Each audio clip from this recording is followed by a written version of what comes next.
and welcome to a non-review video, though I'll be going over collabs and events to come, so I guess this is a review of some sort. I've done 2 of these news videos, and I originally planned to make one every month and talk about those month's events. But then I realized those videos will be too short or too repetitive by going month to month. For example, back in my December video, which was actually a late November video, I very briefly talked about the Marvel collab. Had I kept up with the news videos, I would have just kept saying that it's coming soon, but maybe not completely. So now I'm thinking of making news videos with all the info we have from JP so far. And since the time gap between JP and NA is about 2 or 3 months, I'll be releasing these videos every 3 months or so. So welcome to the first issue of Path Quarterly, where I'll be talking about the notable things that have happened in JP and will hopefully come to NA. Maybe I won't talk about specific buffs or events because I didn't think they were that notable, or maybe I just forgot to take note of it. So please share in the comments any news I might have missed and that you thought were noteworthy. And to represent how hype I am for some of these collabs and events, I'll be spending hypothetical stones on each event. So let's see, 3 months, that's 120 stones from Quest times 3. Then I'll be extremely generous and say that GungHo gives us about 100 total login stones every month, so that's 660 stones. New players get around 50 to 150 stones from starting the game, and 100 stones from clearing the Sonya story dungeons. Not to mention a bunch of stones from all the normals and early technicals. And older players might have a few stones saved up, and let's say it's similar to the haul a new player could gather up in these 3 months. And in this hypothetical, you can spend your 3-month haul at any point in time. Somehow. Okay, I just wanted to make the hypothetical stone count 1,000 because it's a nice round number. And please don't come at me if I say I'll spend 100 stones in a 7-stone machine and say that it's mathematically impossible. I'll find a way. So let me start things off with Marvel. Maybe this will be the last time I talk about it. This collab is later than expected. It should have happened before Chainsaw Man came here, but I don't know what happened. There's not that many notable things from this collab. But unfortunately for us in NA, all the good units and equips are from newly introduced characters. For the first run, we only got the characters from the first run in JP, so even if this collab comes to NA, we probably won't get any of the good units. So if that's the case, I wouldn't spend any stones in this event, and I'd only spend about 100 if we were to get all the new characters. And that's a big F, so I won't even plan for that. So the next collab we're probably gonna get is Demon Slayer. I have talked about Muichiro here and there, and by now you probably heard about him. He's a top tier leader that can pretty much clear all the content in the game. Apart from him, this collab also has a bunch of other strong leaders and equips. I won't go into much detail here, I'll discuss that in a future review video. But if you're watching this video while the New Year's REM is still ongoing, try to pick up a copy of New Year Watatsumi as you'll need him in a Muichiro team. You create a system with 3 Muichiros, and with him being a BGM at 1.5%, you're gonna have to spend a lot of stones to at least get one. Ideally, you want to have at least 2 copies of your own so you can pair with a friend. He's a BGM, so you can buy one for $30, and you could only try your luck getting one of him. But if you get really unlucky, that might still be pretty expensive. I'll be using 900 of my stones, trying to get at least 2 copies, but as you can see here, it's about a 50-50 chance of getting at least 2. But there's also about a 1 in 5 chance of not pulling a single copy of him.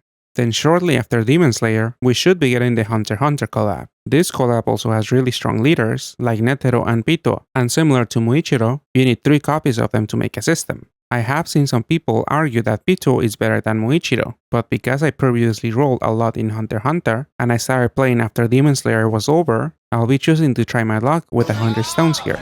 And I feel like players should decide on which one they want to focus on, because rolling for 2 or more copies of a unit will get expensive.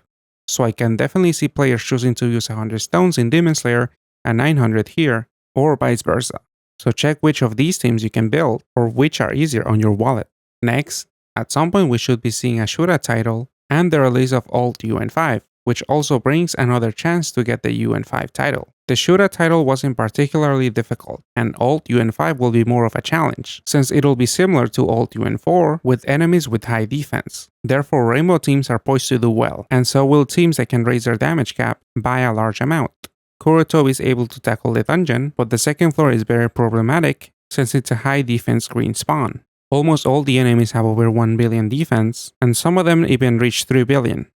NA has announced an early release of the Mega Dragon Jamboree, which happened about a month ago in JP. This event brought new GFEs and a bunch of buffs to dragon units, the most notable being Aggregate. And during this event, you will be able to exchange 15 GFEs for a copy of Aggregate. The other two GFEs are pretty decent as well. The Toy Dragon trio pairs well with the Render trio, and Ryun and Sylvie can pair with Muichiro, but I don't see that pairing being used that often. It's mainly Muichiro and New Year's Watatsumi. This event comes with a Super Gadfest, but even if the rates are pretty good, these are GFE units, so they'll be available year-round in Super Gadfest. I'm not in a rush to play with any of the new GFEs, so I'll be skipping the Super Gadfest. I'll just try to get a copy or two of Aggregate. Next is the return of Valentines, which arrives in March. I never really rolled in this machine, and I'll keep it that way. The only thing of note here is the new NOA system, which is exchangeable, but it's also pretty pricey. You'll need 15 units to exchange for one, and they can be any copies of Valentine units. I barely have 15 Valentine units, so I'll be spending 0 stones on Valentines, even though Tulia looks pretty interesting. Okay, next I'll briefly talk about the top leaders in JP at the moment, and as you can see, Kurotobi remains highly rated. And as I alluded to before, Muichiro and Pitu are also pretty highly rated. Based on this alone, it seems that NA and JP won't be that far apart when it comes to assembling meta teams, but obviously take these lists with a grain of salt, because assembling some of these teams might be impossible with your monster box. It seems that NA as a server is in a good place, since we should have access to most of these leaders. So even if we don't get the Marble rerun, at least that collab wasn't that impactful. But it still sucks we might not get it. And finally, I'll briefly talk about what happened in JP's 12th anniversary stream. After the stream ended on Sunday, I posted this graphic summarizing most of the announcements on my community tab. And maybe it's because I had higher expectations, but I don't think the announcements were that exciting. The returning collabs are kinda whatever, and I'm not familiar with the Slime IP. Maybe I'd be more excited if I were a fan, and it would have been more exciting too if they had shown some units or at least some artwork. But maybe it's because they don't have any ready, since that collab will probably happen after Hatsune Miku, Dragon's Dogma, and My Hero Academia rerun their events. The Bartenders REM look pretty interesting. I think it's a pretty cool theme.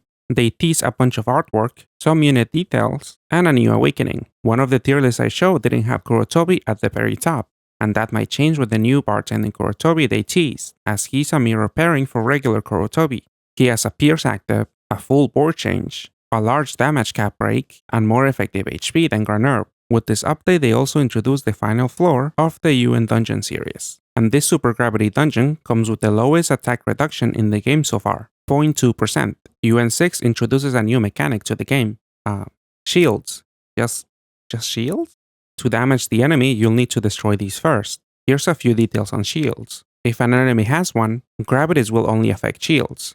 They don't have an attribute, therefore you can't have an advantage or disadvantage against them. Enemies can put up more than one, and you can only break one at a time. Shields will take damage from button actives, and interestingly enough, poison bypasses shields. I got this info from a Japanese player's thread on Twitter, and there's a few more details there, but I can't read Japanese, and Google Translate is not that clear sometimes. I'm linking the tweet in the description if you want to take a look for yourself. The UN6 title looks pretty challenging, and pretty long too. I've seen a few clears and most of them hover over 30 minutes, but it'll be totally doable for NA, with Kurotobi, Muichiro, Pituo, and Akaza. And there's also some non-completely meta team clears out there. This is the faster clear I could find, and this one is with the new GFE, Gouten. I haven't seen any with the other two new GFEs, but maybe there's some out there, I just haven't seen them yet. So because of this, Gouten is probably gonna be highly rated in JP. For the anniversary, they also buff a bunch of units and release and tease some evolution. But none of these really stuck out to me. It might have been because I didn't really take a close look. These evos are like 2 months away, so I guess for now it's good to have this info in mind and don't exchange any of these units unless you're absolutely sure you won't have a use for the buff versions. I think that's all I wanted to discuss from the stream, but maybe I glossed over some important details. Let me, that's not mine. I'm holding it for a friend, and really I only read the articles. Okay, I gotta go. Please remember to like and subscribe if you enjoyed the video. Goodbye.